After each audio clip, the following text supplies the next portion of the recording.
our newest Arizona drag racing legend, Vince Testa. Vince did it on 2 wheels instead of 4 wheels. He's a little bit of a celebrity in my books. He's quite a celebrity. He's been doing it for a long time. Got a lot of great stories. Congratulations for being what we feel is a legend. You've well deserved. Thanks for coming and joining us today. Thank you for what you guys do. Well, we enjoy it. Where are you from? I was born and raised in Italy, 30 miles from Rome. Went to college, worked for Mercedes-Benz in Stuttgart. While I was in college, my parents came here. My school was paid by Mercedes-Benz. The contract was that I would work 3.5 years for them, so my parents were here. I went to Germany and worked for them for 3.5 years. What did you do for them? Mechanical engineering. Couldn't stand the weather. It was cold. Wintertime was cold. So decided to come and check out the USA. Didn't speak one word of English. Spoke pretty good French, spoke Italian, and spoke German really well because all through college I studied German. So my parents were in Ohio. I come to Ohio just before Christmas, 1972, 2 days before Christmas. It was even worse, the weather. It was even colder. Where were they in Ohio? Akron, Ohio. Okay. What I'll never forget is in the morning you go out, the car's parked outside. It was so cold, the tire had a flat spot. It would take 2-3 miles before the tires were round again. This is not where I want to be. So I was thinking about going back to Italy. There was an old German guy next door, Schultz. I couldn't speak English very little, so I'm trying to associate as much as I can to learn the language. He said, oh, you want good weather, you go to Phoenix. I'd never heard of Phoenix. He said, it's in Arizona. So I went and got an atlas at the Italian club and a yellow marker, marked Akron, Ohio to Phoenix, Arizona. Went home midnight, called 2 of my cousins, younger than me. They've been here 3-4 years already, spoke pretty good. I said, guess what? What? Tomorrow morning we're going to Phoenix, Arizona. Yeah, kids. So 3 kids in a light blue Pinto station wagon. So oh my goodness. There was ice and snow on the road, hardly anybody on the road. Took 2 days to get to Dayton, Ohio, and then the roads cleared. Came the wrong way, went through Kansas City. When we got to Kansas City was like weather here today. I knew I was never going back, and I've been here ever since. So you enjoy the sunshine way more than the cold? Yeah. Well, I imagine that, what a great experience. Yeah. And I mean, what you learned in school and actually working for Mercedes, there's got to give them credit. They're a well-run company. Yeah. So when you got here, what did you still learning to speak English? So basically went back from the trip with my cousins, and I had a girlfriend, Cherie. She lived a couple houses from me, and I said, guess what? We're moving to Phoenix, Arizona. I'm 16 years old. What's my dad gonna say? What's my mom, my brothers? So anyway, bought a Dodge van, put my motorcycle, television, a suitcase, and we had gotten engaged already and had families, together.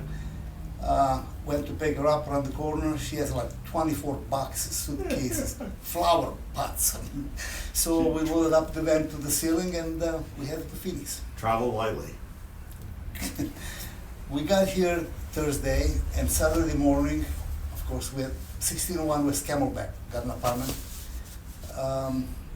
Unloaded the bike. Okay, we gotta go drag racing because from day one, the first track I ever been to, I had only been here a couple months. My buddies took me to National Trail Raceway. Right. It was an old motorcycle race. I was in love. I mean, this is what I want to do. I had done some road racing, but too expensive, and if you go down, you ruin everything. You ruin the ladders, So anyway, drag racing, and I did a bunch of drag racing up and down the East Coast, bracket racing, that is. So we came here. We gotta find the drag strip. Oh, We asking people, they said, Beeline, what is Beeline? So I asked 4 or 5 times, we got to Beeline. 22 people in the motorcycle class. Got to know all of them. We're still all friends. Actually, nobody's passed away. Norris Bruce being one of them. He was it. We just did an interview with him just recently. What a great guy. Great guy. Yep. Great guy. So that's how it all started. And all the friends, most of the friends that we have today are all drag racers that we met back then. What was your first bike? Your first bike you had? Motorcyclist period. As a kid. I had a Moto Morini in Italy. Okay. Small bike, and hot riding around with all the other kids and stuff like that. Yeah. But it felt good to be on the motorcycle. I felt good to be on a motorcycle. That was your deal. So you got the U.S. and what was your first drag bike? So the first drag bike was a Honda 750. Ricky's Honda was really big in the 4 Japanese factories, and I worked for him, my first job. So I bought a 750 Honda and started going to Driveway 42 and Milan Raceway and on and on and on, all the drag strips. And basically I was hooked. And my wife is into it even more than I am. Same Cherie that we talked about. Yeah, we've been together for 50 years. Awesome. Yeah. That's awesome. Congratulations. Thank you. She's put up with you. Yes. Amen. She's Thank you. wonderful. I said, tell her thank you. Kept you in line. I will. Still today, she's got some medical problems, but can't wait to go racing. And we travel today with Craig Brown, motorhome, Stacker Trailer Days, that, and we go to the Midwest and all the West Coast, Northern California mainly. Well, I believe we've been trying to get you to do the video for a while, and you were like busy racing, and yeah, I mean, how dare him want to go racing? You know, that's good for you. Yeah, it's been drag racing has just been my family's mainstay, so to speak. We just every race I was looking for pictures. I bet I have 5,000 pictures of us drag racing through the years. I bet you do, because you've probably raced everywhere you could race. Everywhere we race. You know, that's in your blood, and it still is, and it's amazing. What did you do to support your drag racing habit? So when I came here, I applied at the airport. What's the name of the company? Can't think of it. Anyway, I was going to be a mechanical engineer there, but I didn't want to be tied up to an office. I thought I was too young to be sitting on a desk. So I was supposed to start Monday, and I'll never forget, got all set up, briefcase, got in the car, backed out of the driveway, pulled back in. I'm not doing that. I want to work with cars. And so I Is it started Air Research? Air Research. Yeah, okay. So I started a company called Vincent Engineering, and we had it for 25 years, and did great. It was just. What type of projects did you work with? So we worked on Porsche and Audi, and but it was really good for us, and did some investments and this and everything turned out good. Arizona as a whole was a godsend for us. Couldn't done it anywhere else. And so after 25 years, decided 23 years, decided, you know what? I'm retiring. I'm quitting. And so 27 years I haven't had a job. You deadbeat you. But you were successful, but your drive, so it appears to me you had the same drive in your business that you had in your racing. Yeah. Yeah. We did really well, and decided can't take it with you. So yeah, I haven't had a job for 27 years. So how's the USA been for you? Great. I have gone back to visit a few times. You know, we were farmers up in the mountains. It's great to go visit, but I would never move anywhere else. My mom was a war bride from England. Mm-hmm. And she finally she got here, and I think like just after the war, it was like 20 years before she got a chance to go home. She went home, and then she came back, and she had her accent back bigger than ever. And I said, would you ever want to go back there? She goes, it's a great place to live there. It was a visit, but I want to live here. This is an even better place. So there is nothing like the USA, but I have to tell you, when we come from another country, we are never really fully Americans. And we are not British or Italians, no more either. we're like a bunch of gypsies wandering. And the first thing I notice is every time there's a party, it's mostly foreigners. So we are kind of a Melting pot. Yeah, Yeah. melting pot. But American people are the greatest. I mean, it's just been couldn't have dreamed of. I think American in general, or I don't care who you are, as long as you can do the job. Yeah, Do your job. yeah. If you're honest and you have a drive, you can make it easy here, easy. That's great, and it's been, you know, all those great success stories. So in 27 years, you haven't had a real job. Yep. You haven't had to answer to an alarm clock except to go to the races. You know, that might be the only time. Not going to be late for the racetrack. No, but I do open the curtains, my bedroom curtain, and watch all the people in line at Indian school going to work. I go back to sleep. Have fun. Yeah, good for you. So you've had a number of. Tell us about some of your different motorcycles and some of the successes that you've had. So we came here. We had the Kawasaki, and with Norris, Bruce, and all the other 22 bikes, we used to caravan to Carlsbad in Vegas. Vegas was just a bulldozer pushed the dirt down in 2 inches of concrete. I remember that track. Yes. So how did we get there? We had a Volkswagen bus. So we took the seats out and backed the bike into the Volkswagen bus. Couldn't close the door. Had to let the air out of both front and rear tires. And that's how I went racing for a year in this Volkswagen bus.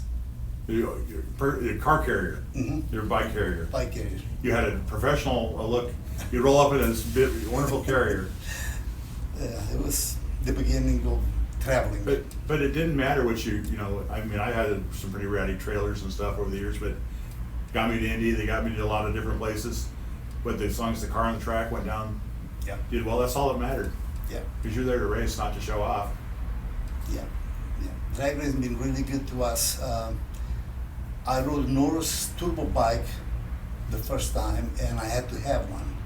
And that's when I went from A stock, double A stock to funny bike. Funny bike still today. All these years, always in funny bike. So what is a funny bike? Generally, what parameters? A funny bike is anything goes except blown nitro. So we've been running turbo alcohol since like 1982. They've been reliable. They make the power. The bikes as a whole have a really big problem because you only have one 11-inch tire, and the bike only weighs 450 pounds. So if you are set to make a really hard pass, the clutch locks up at about 0.8 of a second. It shakes the tire. It's still we don't have it together today as far as that goes. If you set the clutch soft, or if you gear the bike long, then the other guy drives away from you. And so we're now to the point where instead of shifting at 12,000 RPM, we shift 1 to 2 at 5,300. I'm sorry, 10,300, 10,400. Not ideal, but it's the best you can do for some of the tracks. It calms it down a little bit. Calms it down a little bit. Yeah. And so, when you first started racing, how quick were you going when you first started? So the 750 Honda was running like 1220. Then the Suzuki was running 1070, the GS 1100 A stock and double A stock. Back then, the four factories were really into drag racing, so it was really good. Then the funny bikes are running 830, and now it's the fastest that's this bike, which is 10 years old. It's running 640. 645.2. Wow, on two wheels. Yeah. It's not. I watched the Top Fuel bikes. That's been get some initial attention, but the wheels up all the way down the track on some of those things. You don't have to wear a ballistic jacket like those guys do. No, with the 4 cylinders you don't have to, because even if you blow the motor, then nothing comes through the head. With the Harleys, the whole head comes up. Yeah. Yeah. I saw that. It was like, it was a guy locally that was trying to run for a while, and it was this it's an amazing deal. I mean, I was really impressed, and it sounded great. But the funny bikes and the that's where the top normal people, you know, that's really the top class that get a lot of people to join and run in that class. Turbo alcohol is actually, once you get it figured out, it's reliable, and you make more. We make 200 horsepower more than what we can use. So why go to nitro, or why go to something else, you know, like that? Even though we enjoy watching it, it's not something that we would even consider. So with the drivetrain that you have, it's really, you don't have the luxury like of a funny car or a top fuel dragster where you can dial the clutch into, or want to spin the tire longer or get wheel speed, or you try to get some slippage out of it before it hooks up, or Yes. because a funny car or top fuel car actually it's spinning the tires all the way down track. So we lock the clutch at 0.8, and then at the shift, 1-2 shift, the clutch slips again, slips the next 2-3 shifts actually. But it's, if you spin the tire on a bike, if you shake the tire, it wants to go left or right, and you have to get out of it, otherwise you hit the wall. That's never good. Have you ever done that? Yes, last year. Wow. Yeah. And so it's a lot of fun, and like these gentlemen have said, the camaraderie is out of this world. I'm not into it so much anymore, you know, at this age, but love doing it. I'm still competitive, and we go. My wife loves going, and she's been my crew chief from the beginning. And believe it or not, she's way smarter than I am when making the calls. I never doubt that, because generally my wife's more aware of things than I am. She can look at something and see a lot of things, and I'm more focused on one thing. It's a great story, you know, the fact that, you know, your wife is your number one crew chief and all that, and all the great people. One guy I like to always mention when I talk to somebody in the bike scene is the guy I really miss is Gary Judy. Yep. Now Gary was like this, well, you know, he was good to everybody, and the one thing you didn't want to do is get in his grasp when he wanted to hold on to you. You may have been in a wheelchair, but he got a hold of you. You're Vice going out. grips. Vice grips, absolutely. So strong, his upper body strength was amazing. Spent a lot of time with Gary Judy, and Norris might have told you a story before I even moved here. Rick Case Appreciation Day, Dragway 42. And here come these guys from Arizona, which was Norris and Gary Judy, and you couldn't miss Gary Judy, there were no legs, obviously. So 3 or 4 other, YSR, 3 or 4 other guys. So Gary Judy had a van, hand controls, and they were towing the trailer. Open trailer with 3 bikes on it. They get on the back side of Albuquerque, middle of the night, they're driving, they said, oh, there's a trailer passing us with the bikes on it. I'm serious. The Deutsch ball came loose, it came off, and it just was next to them. Just It rolled. actually went into the stop, never rolled over. But I thought it'd be Norris that told you that story. That's amazing, and you know, you can never believe that stuff happens, but Yeah. you know, I've heard of, you know, things like that. I hadn't heard that story, but that sounds like a Gary Judy story. Yeah. It really does. Anybody else you want to talk about along the way that you? Basically, my wife number 1, then Craig Brown, Kenny Shirts. Kenny Shirts has been with me since he was in the club. Kenny Shirts has been with me on my team for 35, 40 years. Still today. Called me this morning, hey, we got any work to do? You know, every Saturday we get together, him and Craig and a couple other guys, and we work on something, and then we would lunch, and then, you know. But what I've actually been doing while I've been retired, I've been building alcohol motors. I'm working number 76 right now. I've shipped some everywhere. Kind of figured out how to make them live, and it's been really good, even though I'm getting tired of them too now. You know, if it starts getting like a job, Yeah, I'm so I out. was going to ask you, when it starts to feel like a job, it's like, yeah. So you kind of slow down on that, and Yeah. you do it if you want to, but not if you have to. Yeah, I just delivered the last one last week, and you know, I got a grandson now that I spend a lot of time with, and the only grandson I have. My wife and I only have one son. Oh, look at This is that. the grandson. And the tow bike that we have, that we tow the funny bike back, he can't wait to get on that thing. We ride, I think, 20 times a day up and down the alley, this, that. This kid is 1.5 years. He can't talk, but he can point. And so we spend a lot of time together. It's a real passion for me to spend time with him. You know, one thing that makes you legendary is that you've always been racing, and you've always been top notch and serious about what you do. But you always seem like it wasn't until recently we had a chance really to talk and get to know one another when we met with Jim Basco that one day, and I really enjoyed. Knew